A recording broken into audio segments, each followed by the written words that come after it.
Good afternoon, Amanda Barshall Cain, here in the Business Grow Support podcast from Amo Solution. Curious, tell me more about you. Hi, Christian. Thank you so much for inviting me onto your podcast. I would say that, with the perspective an accredited coach and my 25 plus years in financial services, I've pivoted into partnering with mid-career to C-suite leaders to embrace professional growth and overcome their challenges. The process is thought-provoking, creative, inspiring them to maximize their potential and reach that aha moment, and importantly, in their own voice. Wow, that's fabulous. And tell me a little bit more about your recent work so we understand more about what you're doing. I've recently had a lot of fun working with groups of 2 to 3 early career professionals, and that works very well in teams. We're working a lot on soft skills, which is something that is quite challenging for the Gen Zs. And then otherwise, I also see an increasing awareness amongst leaders that traditional tools are no longer enough. They're overwhelmed by emails, social media, and a culture of instant gratification, along with the challenge of managing and developing 5 generations with acutely differing styles. So they need to recalibrate, develop new skills, which is where my work comes in. And some leaders,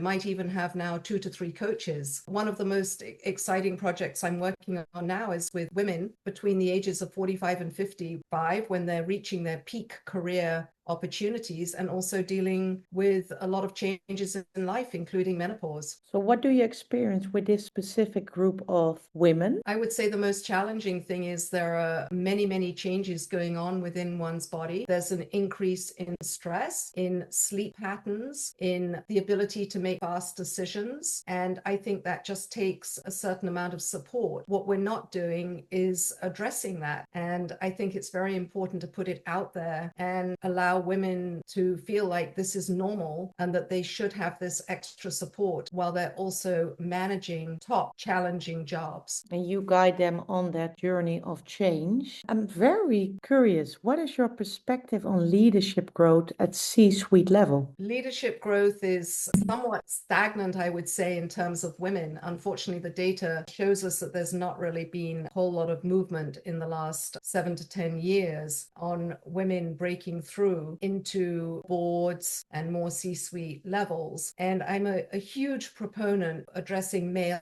allyship in that area.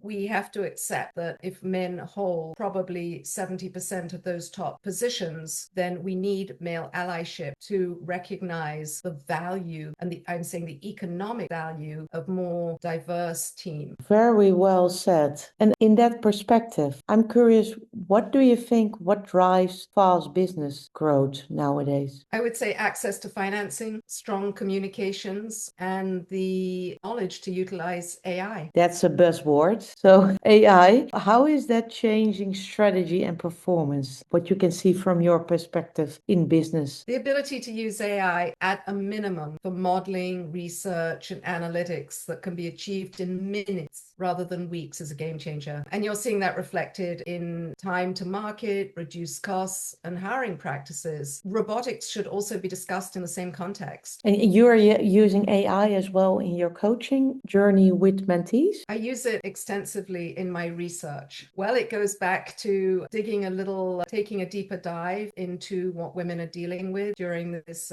very, very important 10-year period of their lives, say 10 to 15 years, and attempting to address that in the open. So that tends to take me down rabbit holes in a lot of reading and delving into AI research. But I would stress that, it's garbage in, garbage out. You really need to have the right questions and push the models into the right questions if you want to get something out of it. It's not just a no-brainer. And that's why I value it particularly. You can work with the model to dive into the areas where you're lacking. That's so true what you're saying about garbage in, garbage out. The results are related to what you put into the AI. I would love to chat more, but I have a final question for you. What is the best advice you can give to the audience? What you would like to share from your experience? Besides getting a coach, of course, I would say there's a huge value in team, and most things take a village. I think mentors have been a game changer for me, and also developing very, very strong listening skills. Thank you. That's very valuable. It was great to have you here in the podcast show. Thank you so much, Christian. I've really enjoyed it.